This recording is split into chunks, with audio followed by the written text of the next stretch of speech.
Thank you, Minister Bardwaj. As the Minister said, we know that some of the pieces of the puzzle of how we employ more people with disabilities lie right here in this room with you here and people watching online.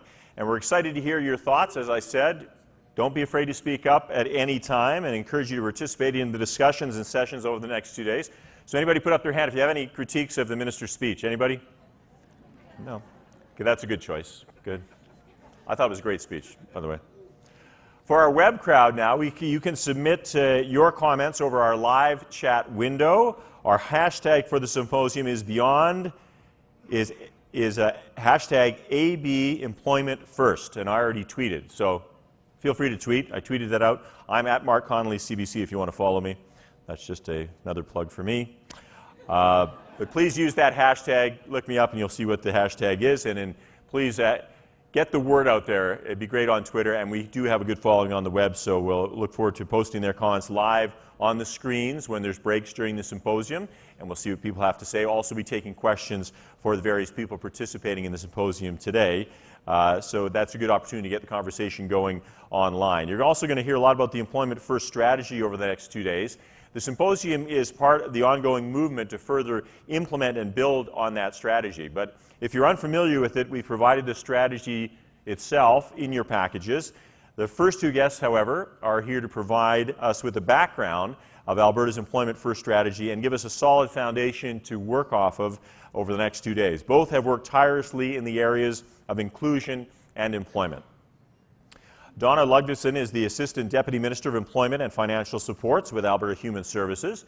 She is responsible for a number of programs designed to help unemployed or low-income individuals and families get the employment, financial, and social supports they need. Services range from child support and health benefits to financial support for basic living needs and career training. Donna oversees the Assured Income for the Severely Handicapped, or AISH, program, as well as the Alberta Works and Income Supports programs. And Brenda Doyle is the Assistant Deputy Minister for Disability Services at Alberta Human Services. She's responsible for a wide range of supports for persons with disabilities, including the Persons with Developmental Disabilities, or PDD program, the Family Supports for Children with Disabilities program, the Fetal Alcohol Spectrum Disorder Strategy, the Alberta Brain Injury, Community Access to Persons in Continuing Care, and Cross-Disability Supports Initiatives, the Residential Modification Access Program, the Office of the Public Guardian, and the Office of the Public Trustee. And we'll see if we can get some more work for her, too, because it seems like her load is kind of light. Please welcome them both to the podium this morning.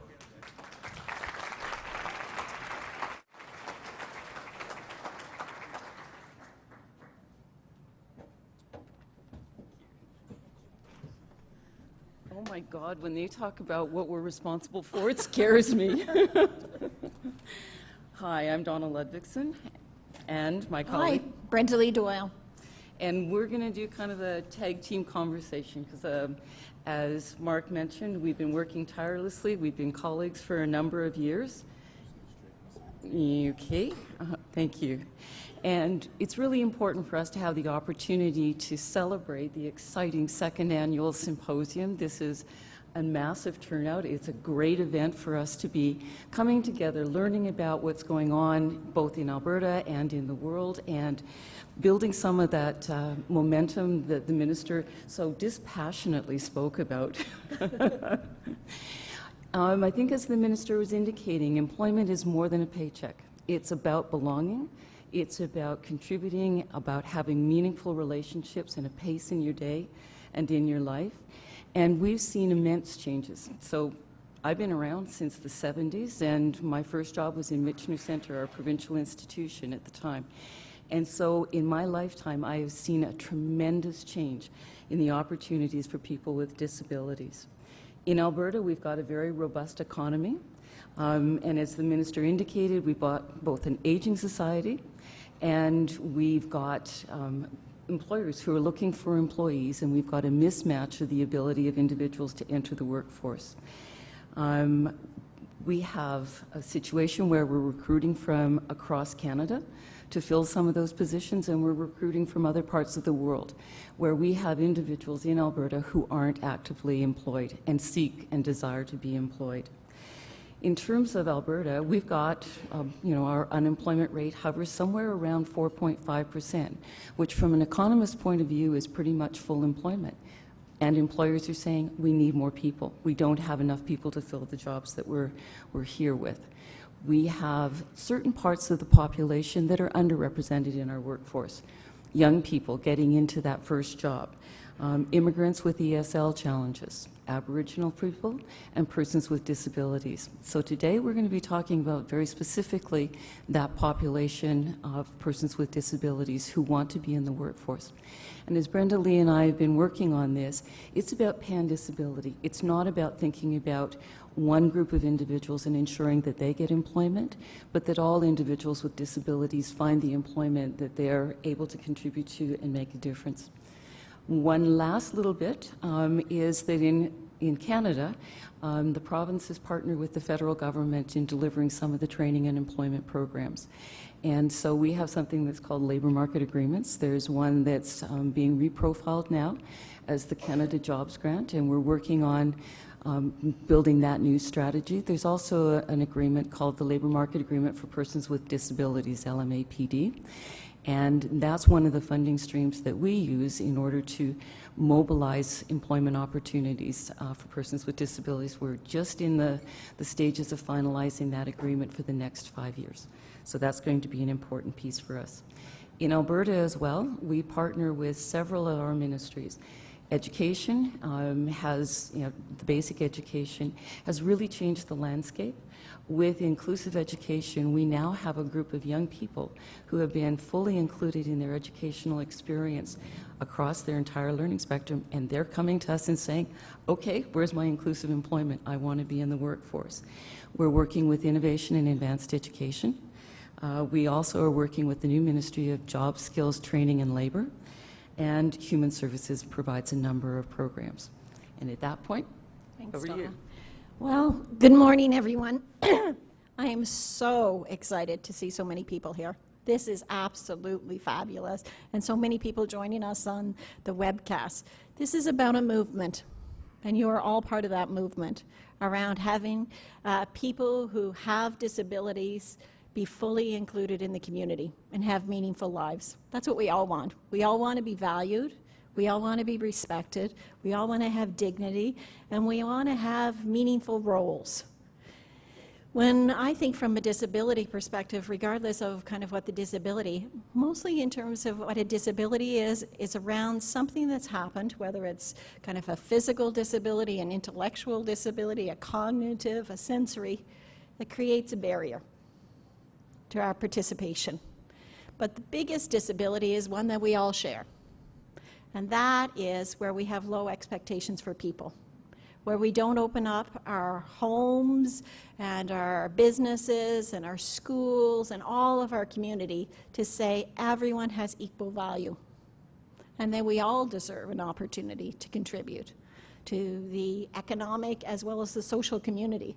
You're going to hear this morning from Premier Hancock about the social policy framework and why that was so critically important, so that we all have a set of values that we're going forward. One of the things that happened back in 2010 is Canada ratified the UN Convention on the Rights of Persons with Disabilities. And that set an international context to say, what do we need to do as a global community to make sure that all people here in Alberta, the lives and opportunities of people with disabilities, are quite enriched. Across the world, it's a different experience, but we can do so much more. We can build on our strengths. And we have the Premier's Council on the Status of Persons with Disability joining us today, and they've been working for 25 years leading that conversation around accessibility and rights and self-determination and independence. So we're so pleased to have them here. One of the pieces that you're going to hear a lot about in the conference, and you'll see that we have a huge number of talented people on the stage who are going to be talking about their experiences. And they are individuals, they are businesses, they are academic, they are community leaders. But as much as you're hearing people on the stage, you are also the talent. Contribute to the conversation, because you're actually doing the meaningful inclusion in the community. So we need to build on that. So as you're listening to people, start provoking your own conversation at your table. Start at that networking at the breaks. Speak to people and say, I've had this in mind for a while. I'm not sure how to do it. What can we do together? And for all, I'm seeing Derek over there in terms of at the front table. He has been a leader in the disability community for a long time. He lives with that experience, and he can teach us all. So just a little background why the Alberta government is so keen on employment first. It really is saying that employment is a preferred outcome. That when people have the opportunity to work and have a career, so not just a job, but a career, where you can see in terms of a life ahead and relationships, every part of your life improves. Often it improves because you have a new circle of people who care about you, who are going to notice if you're not there, missing, that are going to care about you and communicate with you and help you learn. You're also going to contribute in terms of, as we all do in our jobs, that foundation in terms of productivity. We create something. We learn, and people in the community benefit because of that learning, whether it's a business or whether it's a public sector.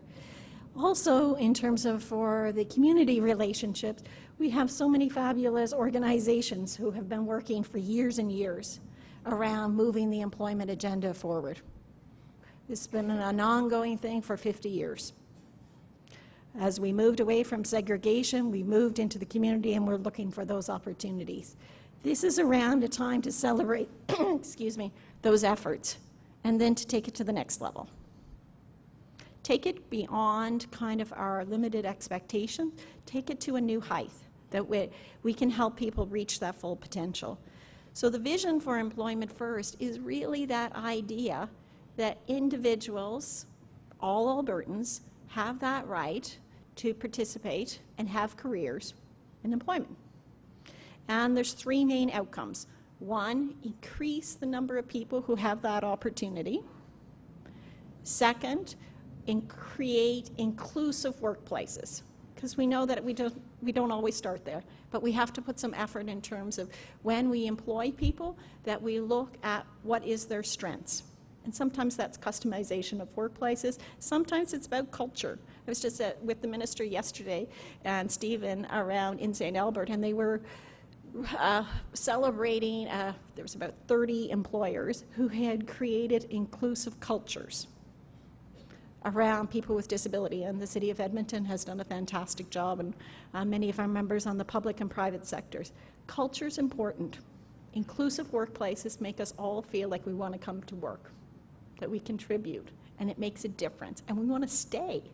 Attraction and retention is a key issue across Alberta. I came from Prince Edward Island. I came to work in Alberta, and I think many, many people in this room have come to Alberta to work. We have people here in Alberta who want to work, who want to contribute. So I guess I'm over time. The light is on. So have a chance to read through this document. This is our second release. It's based on a consultation that happened over the last year. Lots of good strategies in there. You're going to hear a lot about it. But join us. We're so excited. This is the next day, and it's full of joy. Thanks.